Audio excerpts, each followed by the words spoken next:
Welcome back to my channel. So if you are new here, I'm all things mindset and fitness, okay? And that does not mean that I have a perfect fitness routine. No, that's not what that means. It also doesn't mean I have a perfect self-care routine. What that means is that on this channel, we focus on trying to be better in those areas, okay? Personal development, self-care, growth mindset, and included in that is creating the habit of moving your body, okay? So it's nothing intense or too crazy, but what I'm gonna start on Mondays, Wednesdays, and Fridays is motivation, okay? Because a big part to any new habit that you wanna create, whether it be a new workout regimen, whether it be a new job, whether it be like a new transition in life, you wanna pick up a new hobby, your mindset has to be in it to win it. Your mind is stronger than your body.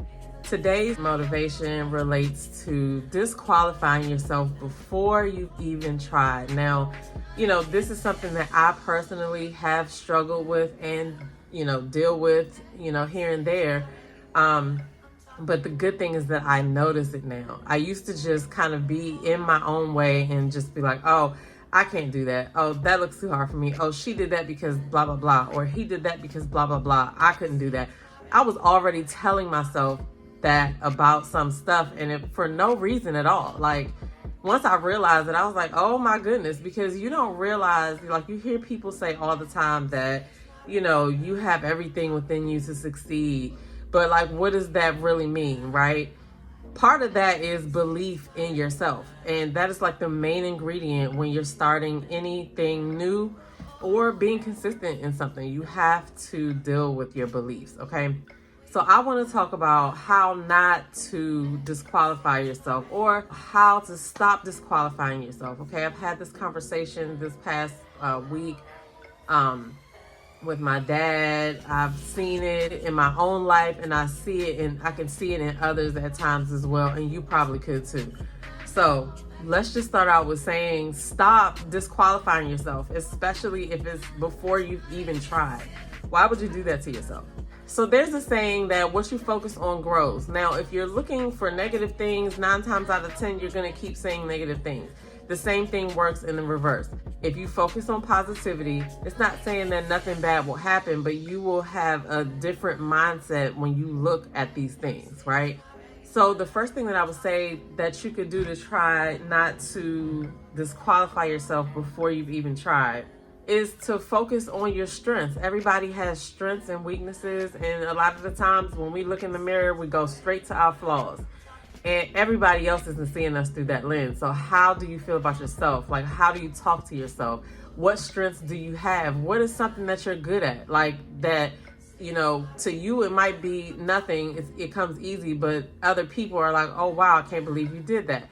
Like, focus on those things instead of focusing on what you don't have, what you think you can't do, and just all types of negative thoughts like that. Like, get those out of your head. When those thoughts come in, you can either combat that with a positive thought, or you could question it. Like, you can't do that. Why not? So I think that is the first and main thing that I would suggest for anybody who is currently disqualifying themselves from stuff and they haven't even tried it. I did the same thing when I first started working out. I already had in my head the exercises that I thought were too hard. Oh, I can't do that.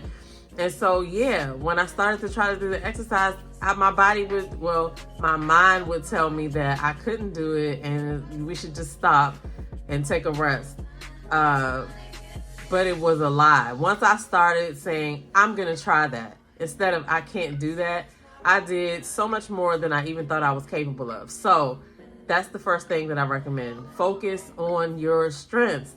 And that goes along with embracing self-confidence. Like, believe in your abilities. You can do this. And even if you fail, a lot of times it's not even a fail because you learn something on how to do it differently. So is it really failing, or is it gathering data? We are the hardest on ourselves, right?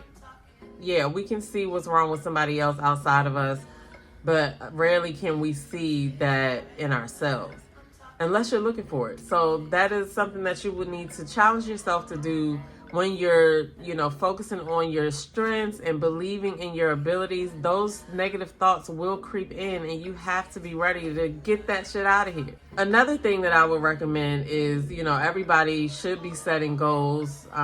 There's some variation in how you could do it. I like to take big goals and break them down into small goals, so I have a list of tasks to complete over a period of time. It sounds more technical than it is. Really, I just set short, realistic goals, right? If I want to eat well for a week, I know that I have to have a bunch of healthier options in my house in order to make these meals. I could even go so far as to meal prep, but having the proper ingredients is the first step, right? So set little, small, achievable goals, because those things are going to keep you boosted along the way and enhance your positive mood, because that is what we're going for here. We want to be able to put ourselves in a positive mood, because things are going to happen in the world. Things are going to happen in life. Bills are still going to be due. You know what I mean? Like, stuff is going to happen. Why not focus on something that you have total control over if the stuff that's out of our control is going to happen anyway? Like, why are we worried about that stuff? And if you do fail, right? Like I said, it's gathering data, because if you try again, then you didn't really fail because you didn't stop. And the failure is really an opportunity for growth. It's kind of like, okay, here's an opportunity, let's grow. Or we could just stay stagnant and fall victim to whatever the failure is in our mind. And then the last thing that I will say for today, because there's so much more, I could go on and on and on about this, but the last thing that I like to do to stop myself from disqualifying myself from something before I've even tried is to visualize the success. I already know how this is gonna go. Yeah, there's a chance that it may not go that way, but we're not worried about that. If it's gonna happen, that's gonna happen. But what we wanna see is us winning on the other side. That's the only thing that we need to be visualizing in the scenario, how we're gonna win. How do we feel when we win? What do we look like when we win? What are we gonna do with our winnings? That could be applied to anything. So definitely do some of these things, because if people on the outside are gonna look at you anyway and say, oh, you can't do this, why do you need to join that club? Recognize your strengths, embrace your self-confidence, set realistic, achievable goals, and visualize success, y'all. This is how we're gonna do it. That is today's motivational moment with your girl, Demita Jo.